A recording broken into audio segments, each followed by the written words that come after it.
Poppy Playtime Chapter 5 doomed to fail? That's what everyone has been asking since we saw the countdown hit 0 on the end of the Reapz website, with the brand new gameplay trailer dropping, which, shocker, has split the fandom in two, much like what we did to Mummy Longlegs. Too soon? But lucky for you, hopefully, I'm going to break down every little detail of the new trailer while also confirming and denying the community's most popular theories. So sit back and get ready to throw your rotten tomatoes as I get you up to speed with what to expect when Broken Things finally releases in less than a week. Hear me out. Hello and welcome to another edition of But That's Just a Theory, a copyright infringement theory, as I attempt to break down all the info and lore that Mob Entertainment has given us in just the past week. And to show you how definitive I'm going to be this video, I'm going to stake my life savings that Lamont will be back because he's super cool.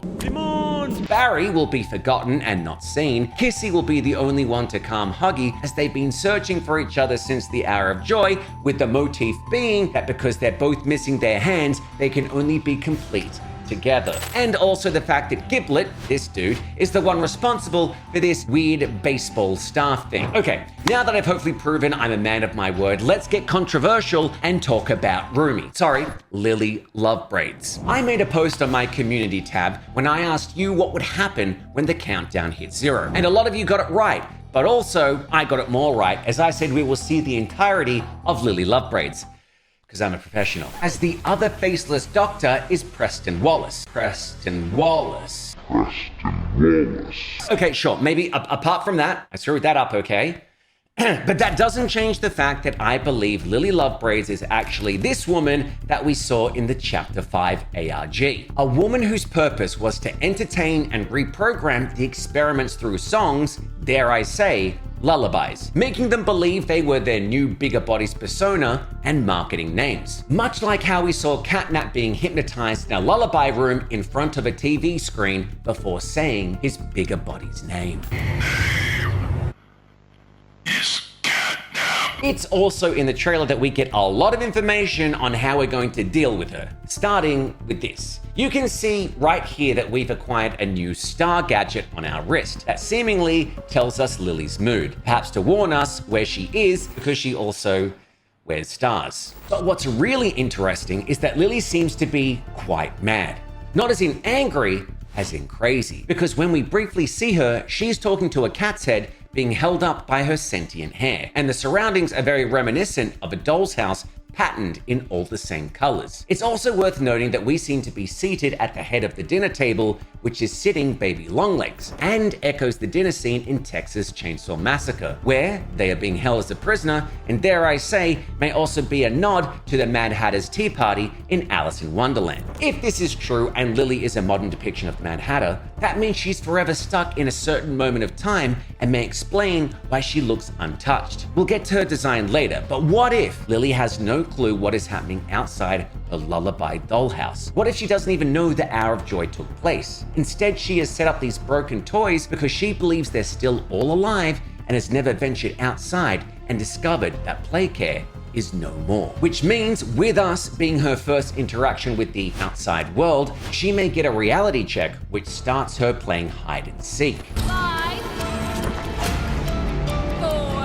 That exposes her only interaction with what's going on, is what the prototype is telling her directly. He's going to kill them all. This brings us to her design, which is seeing the Poppy Playtime fandom take shots at what she actually looks like, with the majority of people saying she should be in the Garden of Banban, causing this response from their official Twitter, "We catching a lot of strays today." I get it. However, as explained, I think there's a reason she looks so untouched, and also that there's no doubt she'll take the Mr. Light route and begin to look like nightmare fuel once we have to put her to sleep. Get it? Because of lullabies. Speaking of putting things to sleep, let's address one of the biggest questions of them all. Will we finally see the prototype. Ever since chapter 1, we have only been teased with experiment 1006's hand, then his legs, then his shrine, and now his eventual face. I swear, I don't think there's been as much hype for this face reveal as there was for Dreams. We all know how that turned out for them. So I'm going to go against the theory trend and just come right out and say it. I guarantee that the prototype's full reveal will be shown in this chapter. Probably at the very end, much like they did with Huggy in chapter 4, to cause a cliffhanger. Why am I so confident? Well, we know that he's actually been fully designed by the mob team. They've even put his face in shattered pieces of glass at the very end of the trailer. But more importantly, they've hinted at exactly what he'll look like. And yes, I'm talking about the full tarot card that was seen in the Christmas artwork, and the one-eyed jack-o'-lantern in the Halloween art as well. There is no doubt in my mind that 1006 will be wearing a jester hat, which they hinted at in the scalpel during his own trailer, and also have those puffy colored sleeves as seen when we view their hands, claws, extremities, whatever it is. I also guarantee that there will be a boatload of criticism of people saying it could have been so much better. That's just what happens when there's so much hype around a reveal. You cannot please everyone. Lord knows I try. But let's talk about the bigger theory. Who actually is the prototype? In my previous video, I made a theory that he isn't anyone. He is a divine creation that was never meant to be a person fused with a toy, but rather a toy that they were trying to create into a human. While successful in making a consciousness, they didn't know how to put it into a body. Hence, whatever this monstrosity is. However, I would like to offer an alternative on the Game Theorist take, that the prototype is the first version of Poppy, the first version of Poppy that was then transported into a newer model. I would like to counter this and say that the prototype has and will always be Poppy. What the f are you talking about, Reapz? Okay, calm down there.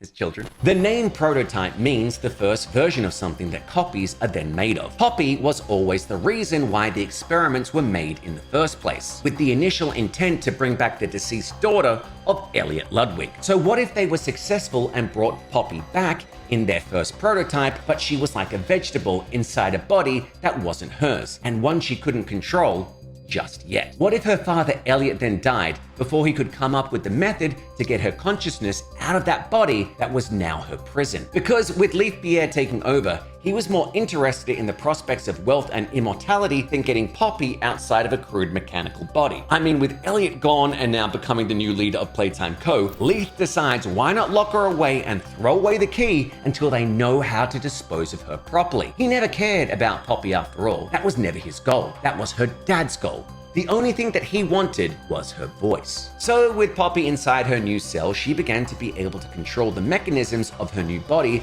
that were once impossible, as she now has all the time in the world. And the only way to get stronger and get justice for something she never wanted in the first place was to take those stronger parts from newer experiments. All the while, versions of herself are being praised worldwide for their beauty and marketability, while the original Poppy is forever trapped, decaying inside a monster's body with nobody knowing it's her. This explains why when the prototype escaped, it befriended the child Theo, because they were around the same age and were in the same predicament of being unwanted. There was still humanity inside this Deus Ex Machina. With Poppy's actual voice being taken away from her, the prototype became the voice of the voiceless, taking all those who had and have been wronged and used their voices to become a collective that will haunt the workers who carried out this sadistic work. Because it's not the prototype who was the fool, it's all those that chose to ignore it. So the last image they see before their lives fade to black is a jester who shows them that their life was a joke. Because of this, it's not the identity of the prototype we should be worrying about, but the identity of Poppy Playtime itself. All right, let's clear the air. Poppy abandoned us at the end of chapter 4.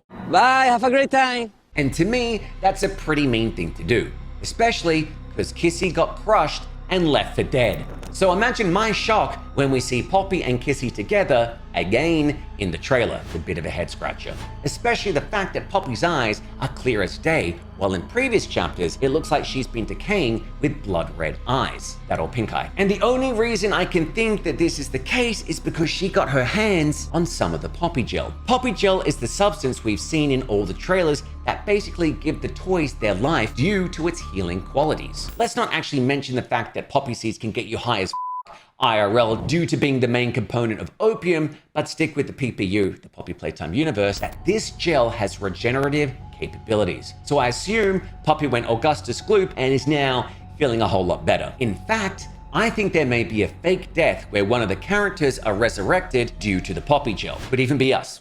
We'll see. But what about Kissy? Like seriously, she is side-eyeing Poppy in the trailer, much like Luigi in that Mario Kart main, but I digress. What needs to be noted is if my previous theory is somehow correct about the prototype being the actual Poppy, that means we have a traitor amongst us. A traitor who is still holding onto Poppy's voice and her look. Perhaps so that the toys won't attack her if they knew who was truly inside her body. If you're getting a bit lost, there was a very pivotal moment in Poppy lore where we learned that Bron the dinosaur was actually a Playtime Co staff member who volunteered for the Bigger Bodies initiative due to the fact that they had terminal cancer and wanted to live on. Only one problem, the kids who had been made into toys knew this and attacked Bron, causing Bron to be removed and put into solitary confinement for their own safety. And as we see in the latest trailer, they didn't survive. So it goes without saying that staff members, much like Leith, have actually volunteered to undergo what they've done to the orphans in regards for their own survival, which flips everything on its head. I would not be surprised if Poppy has been the bad guy all along in the form of a wolf in sheep's clothing. Because again, we have the prototype trying to sweet talk Poppy by saying they can be fixed if they are reunited, while Poppy is trying to sweet talk us into ending the prototype because they themselves are no longer in power. Is Poppy Leith Pierre? Food for thought. This leads us into the other big quandary of the orphans themselves. After the Hour of Joy took place and all the employees were wiped, apart from the one who put themselves inside Poppy, not like that, the prototype took all the orphans down into the labs where they're said to be alive but sleeping. Odd phrasing. I wonder why. And if this is the case, does that mean that the weirdest shot in the entirety of the trailer are the actual orphans? Those petrified wood faces. Honestly, probably not. But it does make you wonder how they're still alive. We see experiments scrounging for food to try and not starve to death, sometimes even eating their own, while these orphans who have been alive for 10 years don't need to. Have they themselves been made into experiments to keep living? One theory that supports this is the wrong side animals, because with the prototype trying their claw as a surgeon, it's due to the fact that they are punishing the employees and experiments that go against their revolution by turning them inside out, practically making them feral and forcing them to see their outsides on the insides. And the reason 1006 can do this is due to how they've had to possibly turn the orphans into toys for their own survival. But now it's time for the biggest question everyone is asking. Is Chapter 5 the last chapter? The evidence points to hell no. This may be my most controversial theory for a lot of you. On all the marketing materials that have come out, not once has it been promoted as the final chapter. Not once. They have made tongue-in-cheek comments with the website called End of the Rope and the like, but that was in regards to the ARG. It was even said that this chapter is the biggest chapter yet. As in there's more to come. I cannot see how you would not advertise this as the climax of the series, the finale, if it is in fact the finale. I truly believe the ending shot of the chapter will be seeing the prototype in all their glory and laying out just what we need to do to find out the truth by escaping the factory in the next upcoming installment. No doubt the marketing materials will say Poppy Playtime Chapter 1006, the prototype's number, because although we will see their design in the chapter and may even find out who they are, I believe the next chapter will be centered around who the player, us, actually is, and our involvement with everything that's going on, due in major part to the fact that we may have been put in an experiment ourselves, as seen in this short snippet of being hooked up to a machine that may bring back all the memories. If you've gotten this far, congratulations. I wanted to say thank you by opening up my community tab on my YouTube page. There you can post your own theories, actually at me, and join other theorists like yourself. But comment Giblet below so I know you stayed until the very end and are an OG. See you for the live stream of Chapter 5 where everything we've theorized throughout the video will finally be answered.